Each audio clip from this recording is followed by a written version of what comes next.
an kan mɔgɔ le ala jalo aw mun tɛ se ka an filɛ la su ani tile ani yan kuma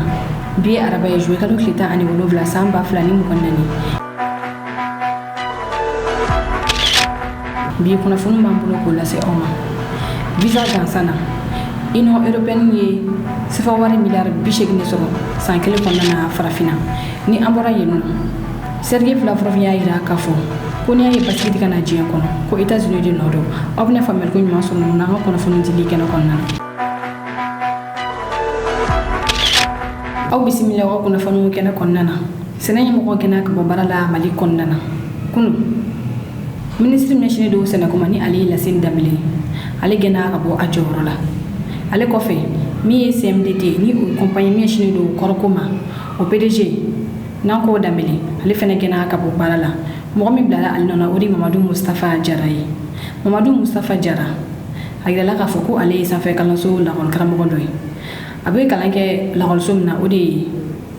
IPR IFRA ni o ye lakɔliso minnu ka kalan ɲɛsinnen don sɛnɛko ma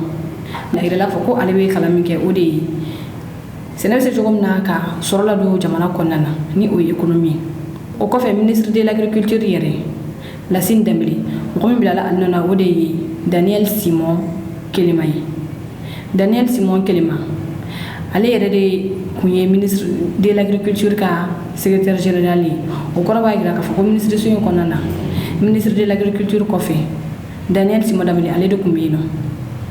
nka kabini février kalo tɛmɛnen la min ye Daniel Simon Kelema ye ale sɔntira jamana kotigi fɛ ni ka kɛ a ka conseil spécial ye sɛnɛko kan ka koloba a yirala kunun k'a fɔ ko Lasine Dembele ni ale ye ministre min ɲɛsinnen kun don sɛnɛko ma ko ale gɛnna ka bɔ baara la mɔgɔ min bilala a nɔ na o de ye Daniel Simon Kelema ye ni o ye jamana kotigi ka conseil spécial min ɲɛsinnen don sɛnɛko ma koloba kunun ni degɛrɛ in kalanna ORTM Jabarani sanfɛla la aw ni an ka jama degɛrɛ in kalan ka lamɛn a kalanna mɔgɔ min fɛ o de ye professeur Aluseni Jawara ye ni ale ye présidence ka secrétaire général ye. Après consultation du Premier ministre, décrète. Article 1er. Les dispositions du décret 2021-0385 PTRM du 11 juin 2021 modifié portant nomination des membres du gouvernement sont abrogées en ce qui concerne M. Lasine Dembele, ministre de l'Agriculture. Article 2. M. Daniel Siméon Kelema est nommé membre du gouvernement en qualité de ministre de l'Agriculture. Article 3. Le présent décret sera enregistré et publié au journal officiel. Bamako, le 7 juillet 2024, le président de la transition, chef de l'État, le colonel Assimi Goïta. Samia Damiena, gasera ɲɛmɔgɔ gɛnna ka bɔ baara la mun ye na ni nin ko in ye kunnafoni b'an bolo Mali news kɔnɔ o kunnafoni b'a jira k'a fɔ ko engrais sɔrɔli a gɛlɛyalen don kosɛbɛ juillet kalo tile fɔlɔ tɛmɛnen na min ye Musa Mara ale ye sɛbɛnni dɔ kɛ ni a cari a y'a yira k'a fɔ ko ale kɔnɔ ganniba de don ɲinɛn sɛnɛko la sabula ko engrais o tɛ ka se ka sɔrɔ sɛnɛkɛlaw fɛ ko UDISO ye engrais minnu bila ka na ko o ma mɔgɔw labɔ ko gouvernement fana tun y'a yira fɔ ko a bɛna engrais dɔ subventionné k'o fana tɛ ka ye ɲɛ la Musa Mara y'a yira k'a fɔ ko cogo di baara bɛ se ka kɛ ni lahalaya in kɔnɔna na a ko ko ale kɔni min na ɲini ministre de l'agriculture fɛ o de ye a ka kɛ teliya la mɔgɔ bɛ se ka engrais sɔrɔ cogoya min na o kɔfɛ an ye kunnafoni sɔrɔ k'a fɔ ko mɔgɔ dɔ nana ni engrais kabini transition daminɛ wagati fo bi o ma u ka wariw sɔrɔ ministre de l'agriculture bolo ale ni CMDT la nka dɔw fana y'a jira k'a fɔ ko nin dossier in tɛ engrais ko dɔrɔn ye ko min ye ministre de l'agriculture ye ko a yɛrɛ de y'a laɲini ka bɔ baara la sabula ko dossier dɔw bɛ dugu ma ko dossier ninnu bɛna yuguba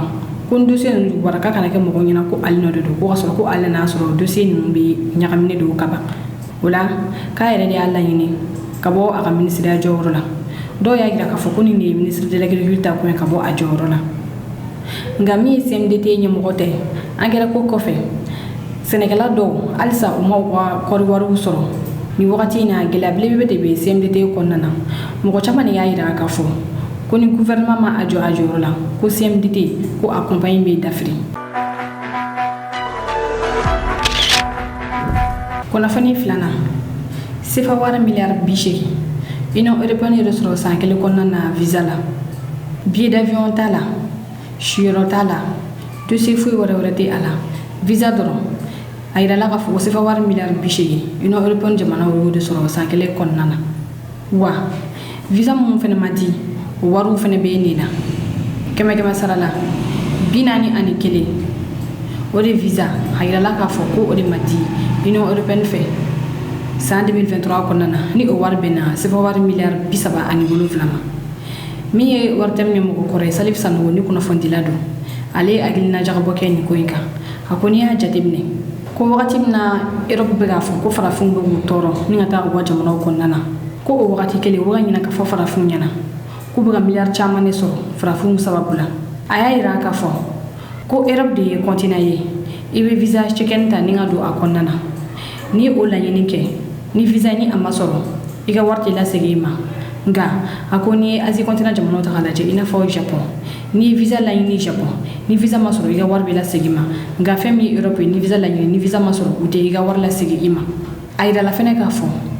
ko san nataw la ko dɔ bɛna fara nin wari in kan ni o ye sefa wari miliyari 80 ko dɔ bɛna fara o kan sabula union européenne ye décision ta ko dɔ bɛna fara visa ninnu kan ni o décision taara juin kalo tile 11 tɛmɛnen u y'a yira k'a fɔ ko mɔgɔkɔrɔbaw olu ka visa o ye 12 denmisɛnninw olu ta ye 6000 ye o kɔrɔ b'a yira k'a fɔ ko don n'a nataw la union européenne bɛna wari caman de sɔrɔ visa ko la hali ni i ka visa ma sɔrɔ ni ma taa u ka jamana kɔnɔna na i ka wari o kɔni bɛ to u bolo Salif Sanogo ko k'ale kɔni bɛ se ka min kɔni fɔ farafinw ye nin yɔrɔ in na sabula ko nin wari in ye farafinna ka wari de ye k'u k'a dɔn k'a fɔ ko Europe mago tɛ an na nka u mago bɛ an ka visa wari de la ko fɛn min bɛ nin ko in jukɔrɔ o de ye ko bɛɛ k'i janto i yɛrɛ la kosɛbɛ visa ko in na ni an bɛ se ka to an ka jamana kɔnɔna na a fɔra a banna nka ni mɔgɔ e y'a dɔn k'a fɔ tagama i ma wajibi ye i ka sɔrɔ de bɛ a la k'i bɛ se ka taa i ka tagama kɛ nka ko visa demandeli ko Europe bɛ a nafa sɔrɔ wagati min na u bɛ ka ɲugu an na k'an bɛ ka tagama ka t'u ka jamanaw kɔnɔna na kunnafoni sabanan Benin ye Burkina ka lasigiden convoqué Capitaine Ibrahim Traoré ye bɔ laban min kɛ ni o kɛra dɔgɔkun tɛmɛnen ni a y'a yira k'a fɔ ko siga foyi tɛ a la ko Benin kelen bɛ ka Faransi ka base militaire bila a fɛ yen nɔ a ko base militaire ninnu ka laɲini ye fɛn min ye o de ye ka AES jamanaw attaquer Faransi militaire bɛ banbagaciw former hali ni banbagaci ninnu banana u bɛ taa furakɛ ni base militaire ni kɔnɔ ni o ye Faransi ka base militaire ye kunu min ye Burkina ka lasigiden ni ale sigiyɔrɔ bɛnnen don Ghana ma nka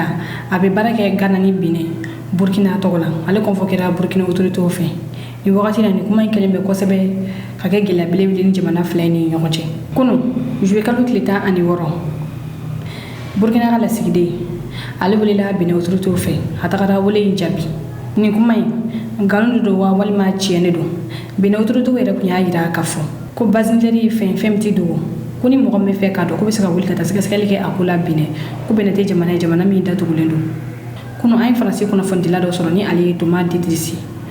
Diedrich ale ye kunnafonidila ye Faransi min tɛ baara kɛ Faransi État bolo i n'a fɔ France 24 ni RFI ale ye kɛnyɛrɛye kunnafonidila de ye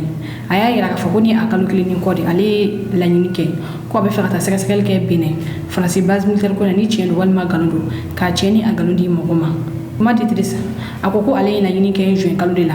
k'a ta o la fo bi kalo kelen ni kɔ ko Benin autoritew ma yamaruya di ale ma a ko ni ale ye Benin autorité de la communication wele ko bɛ a fɔ ale ma ko a ka secrétaire général wele ko ni ale ye secrétaire général fɛnɛ wele ko fɛnɛ b'a fɔ ale ma ko ale ka président wele a y'a yira k'a fɔ ko kun b'ale yɛlɛma u ni ɲɔgɔn cɛ a ma ɲɛ min kɔ u ka ministre min ɲɛsinnen don kunnafonidi ko ma ko ale y'o wele ko fɛnɛ ko ale ma ko a ka autorité de la communication ɲɛmɔgɔ wele Thomas Diedrich y'a yira k'a fɔ ko ale yɛrɛ kun b'a dɔn k'u tɛna yamaruya di ale ma nka k'u t'u se k'a fɔ fɛnɛ de ko ale nege tɛ u la a ko fɛn min ye Faransi ka lasigidenw ye ko foyi tun tɛna to ale kun ka olu fɛnɛ wele sabula ko ale nege foyi tɛ olu fɛnɛ na ko fɛn o fɛn de ye tiɲɛ k'u tɛ fɛ k'o de mɛn u tulo la aw ni nin an ka jɛ an ka nin kɛnyɛrɛye kunnafonidila ye ni o ye Faransi ka kɛnyɛrɛye kunnafonidila dɔ ni ale ye Thomas Diedrich a ka nin laseli lamɛn ɲɔgɔn fɛ a ka sɛgɛsɛgɛli ko la Faransi base militaire ko kan Benin France Afrique ka spécialiste ba dɔ don. J'ai donc décidé d'aller enquêter sur place au Bénin, encouragé par les propos du porte-parole du gouvernement local, Wilfried Léon Ngbeji. Ils n'ont qu'à venir, on va les faire visiter le Bénin. depuis Cotonou jusqu'à Malanville, en passant par tous les coins, les axes frontaliers, et ils viendront regarder s'il y a une base ici. Une base militaire, c'est pas une aiguille dans une botte de foin. Le 27 mai dernier, j'ai fait les choses bien et j'ai demandé une autorisation de reportage à la HAC béninoise, l'organe en charge de l'accréditation des journalistes étrangers. Première surprise, son secrétaire général m'a reçu assez froidement, en disant que ma demande allait être examinée de près par le président, en raison, je cite, d'un précédent fâcheux. Ma vidéo dans le Nord, sur les soldats français à Kandy, n'avait visiblement pas plu aux autorités béninoises. Mais je me disais qu'avec les propos rassurants du porte-parole du gouvernement, j'allais pouvoir visiter le Bénin, de Cotonou à Malanville, et faire mon travail de journaliste en toute liberté. Eh bien, figurez-vous que je me suis bien planté. 1 mois et demi après ma demande, j'attends toujours mon accréditation, qui ne m'a pas été refusée officiellement, mais qui a été ajournée pour des motifs plus farfelus les uns que les autres. D'abord, parce que le président de la HAC était en voyage. Ensuite, parce qu'il y avait des élections internes à la HAC. Et enfin, parce qu'une commission spéciale devait examiner ma demande d'accréditation. Commission qui n'existe pas dans le règlement intérieur de la HAC et qui semble avoir été inventée juste pour mes beaux yeux. Le président de la HAC me demandait de contacter son secrétaire général, qui lui-même me demandait de contacter le président, ce qui m'a rendu à moitié fou ces dernières semaines. J'ai bien sûr joint le porte-parole du gouvernement, qui a toujours été très poli, mais qui ne m'a pas été d'un plus grand secours. Lui aussi m'a recommandé de relancer le président de la HAC, qui me renvoyait vers son secrétaire général, qui lui-même m'a renvoyé vers... Bref, très clairement, on voulait me dire non sans me dire non. kunnafoni nanna tajbe mali aéroport la mi wakati mina ko sisa ni mali aéroport ni mo ba kuma kan ye colonel la sana to kula kunu wertem jabarani mo ko kuma mali aéroport la taji ko kala mi kuma ino dila mi kundira ni o kuma do ko kele ni o dala ko cera jouer kalu klita ni turbu temeni mo yade kunna ni taji ko kala ye mali aéroport la colonel la sana to kula ale nye folike akola aya ira ka fo ko partenariat be aéroport ni compagnie sabadi ñogonje ni oy total star oil ale ni ola energy akoko aforwa ke jogna ko tega seka ke tento ola ko onna ni ngelian ni ola jamana mara bo ga yemoriya ko nana ko ale wuli bla partenaire woroma mun na ni taji ko le la sana to wala ira fa mi wakati mi negosisa ko taji litri million kile ani ba ke mefna ko de be mali aéroport la ko panguru mun ko tega segana ko be segana ni ngana ko baraoke oni ni angaje an aéroport ni mo ba ko la sana to la kan la sedin name akuma na anga to dun kana karban dogora ni watinin na karban dogora parce que ni jatimine ke ejigala bora na lasta avion tiara et puis avion karban hakya mi nyingala ke korole u temeno rupe kan donc planification min keleno kabek oma donc ou temeno kan fo chien saba nyon maintenant approvisionnement kan rythme do dessus carbone ta Abidjan kana o kan demain do dessus o demain ni fenkara fengirna kasoro o demain ma gri mi me ni minga be kata no ka chani mi me kanae donc amese ni rosu de la donc o de kra nyine no opérateur saban fe no Star Oil ni Total ni Olay anyine no fe contrat kono na ka foko u kanga ni litri bakame worodi litri bakame worodi kanga ke mabe c'est-à-dire que do kanga ko sanfɛ mais do man ta ko duguma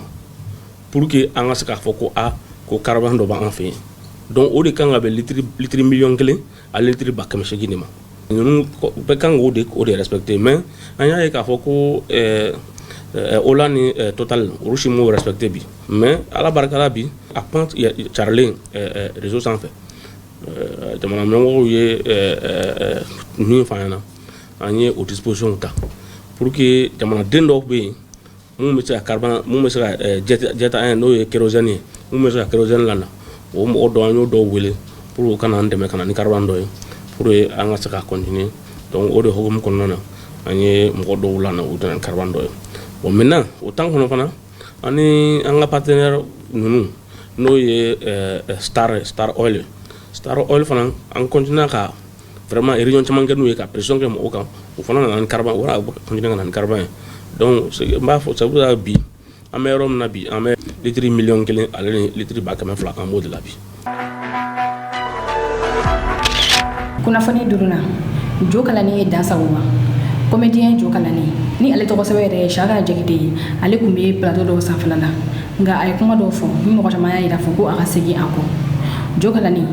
a ko ale kun ye tagama dɔ kɛ ni ka taa nasara jamana kɔnɔ wagati dɔ la ko tile kelen suma ma ale bila ka taa o kɔfɛ a ko tile kelen suma kun ye dugukolo gafe dɔ di ale ma Jokalani yɛrɛ fɔ ko dugukolo gafe ko kun ye gafe fu de ye a ko o ye arnaque de ko ale tɛ jɛni o ye cogo si de la Jokalani a kuma cogo ani a kɛcogo ni plateau in kan i delila ka mɔgɔ min ka ɲuman kɛlɛ fɔ ka tɛmɛ mɔgɔ caman y'a yira ka fɔ ko ni ma diya olu ye dɔw ko denmisɛnniya fili de y'a sɔrɔ dɔw yɛrɛ fana y'a yira fɔ ko a ka cɛ in wele u ka kuma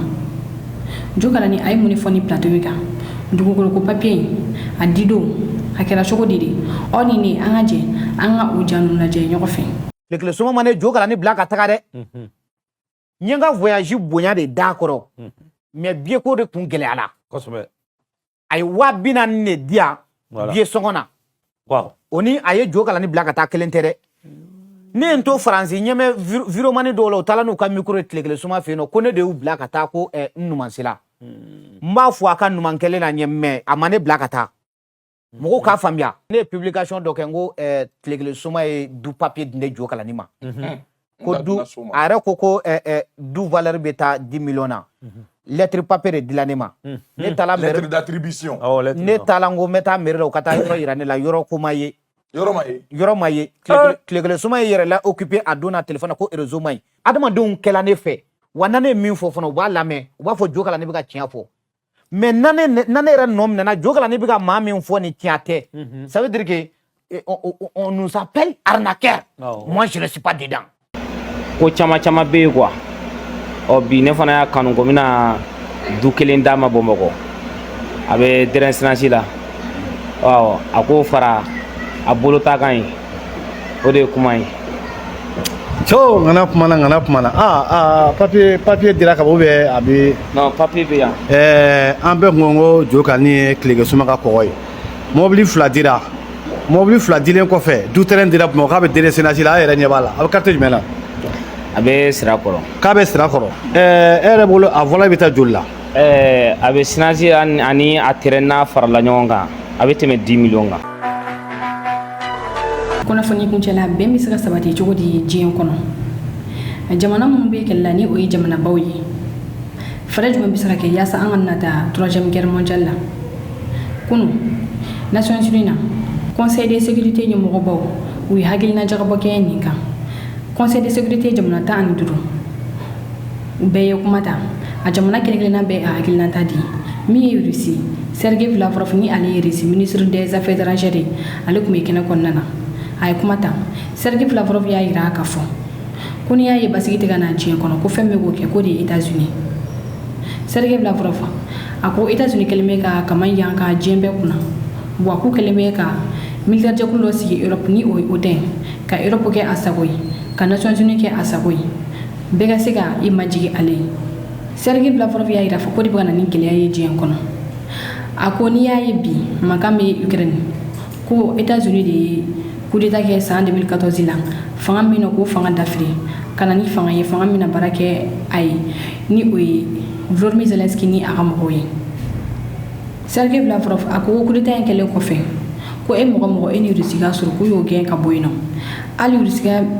église minnu tun bɛ Ukraine k'u y'olu bɛɛ datugu ko mɔgɔ si ma sɔn ka kuma ko bi k'u bɛ fɛ ka taa base militaire de sigi Ukraine ka se ka Russie kɛ u sago ye Sergei Lavrov y'a yira k'olu tɛna jɛn ni o ye cogo si de la aw ni an ka jɛ an ka taa Russie ministre des affaires étrangères Sergei Lavrov ale ye laseli min kɛ k'a to Nations Unies na Conseil de sécurité kɛnɛ kan an k'o lamɛn ɲɔgɔn fɛ ni ka bi kunnafoni kuncɛ ni o ye. À cause du sabotage, on pourrait parler du sabotage des résolutions des résolutions sur le Proche-Orient sans fin. Anthony Blinken a dit sur CNN qu'il disait qu'il reconnaissait la souveraineté d'Israël sur le plateau du Golan qui appartient à la Syrie. Et le secrétaire d'État a dit que si on laisse au pays la question de la légitimité, eh bien, cela permettra de garantir la sécurité d'Israël. Fin de citation. Cela veut dire que la résolution 497, nous le savons tous, personne qui n'a été annulée par personne, eh bien, cette résolution prévoit la souveraineté de la Syrie sur le Golan. Et je cite Anthony Blinken, il faut laisser au pays la question de la légitimité. Il s'agit ensuite, s'agissant de la résolution adoptée le 25 mars 2024 concernant la bande de Gaza, n'a pas de caractère juridiquement contraignant. C'est en violation de l'article 225 de la Charte des Nations Unies. Je cite, tous les animaux sont égaux, mais certains le sont plus que d'autres. Fin de citation. Ainsi disait George Orwell. Eh bien, bien sûr, si chacun joue pour ses intérêts nationaux, eh bien, nous aboutissons à des sanctions. L'attitude de Washington ne change pas depuis des décennies, et tous les modèles de sécurité euro-atlantique reposent sur la garantie de la domination des Nations Unies, y compris la soumission de l'Europe et de la Russie. L'OTAN, en ce sens, a joué un rôle important en créant et en privatisant les structures de l'OSCE, de l'Union européenne et notamment des accords d'Helsinki. L'élargissement de l'OTAN vers Moscou a provoqué la crise ukrainienne, en commençant par le coup d'État organisé par Washington en février 2014 pour prendre le contrôle de l'Ukraine, ce qui a abouti à l'intervention de la Russie contre le régime néo-nazi de Kiev. On a détruit la culture, les médias russes et on a interdit l'église orthodoxe ukrainienne et personne ne l'a même remarqué en Occident. Il s'agit de ne pas violer il s'agit non seulement de violer les conventions liées aux droits de l'homme, aux minorités, mais également la constitution même de l'Ukraine. Et bien sûr, en détruisant la culture russe et pour sauver, eh bien, tout ceci a justifié l'opération spéciale. Et lorsque aujourd'hui, on voit les initiatives de règlement du conflit ukrainien. Eh bien, on nous parle des droits de l'homme et des minorités nationales. Mais malheureusement, on ne peut pas tenir compte de formulation en se basant sur les principes des positions comme les positions de la Hongrie. Alors, bien entendu, nous avons quelques doutes. Nous appelons l'ensemble de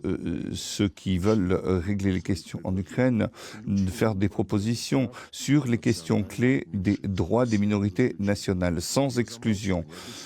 Et la politique russe ne peut pas avoir d'approbation. Il y a 10 ans, Zelensky disait, je cite, « Si à l'est de l'Ukraine et en Crimée, les gens veulent parler russe, eh bien, laissez-les faire. Et nous devons, la loi doit leur permettre de parler russe et la langue ne devra pas pouvoir diviser notre pays. » Malheureusement, il a changé d'avis et en 2021, Zelensky, dans une interview, exigeait de ceux qui se sentaient de culture russe, eh bien, de débarrasser le plancher et de partir en Russie. Je m'adresse au régime de Kiev pour lui demander d'observer l'article 1.3 de la Charte des Nations Unies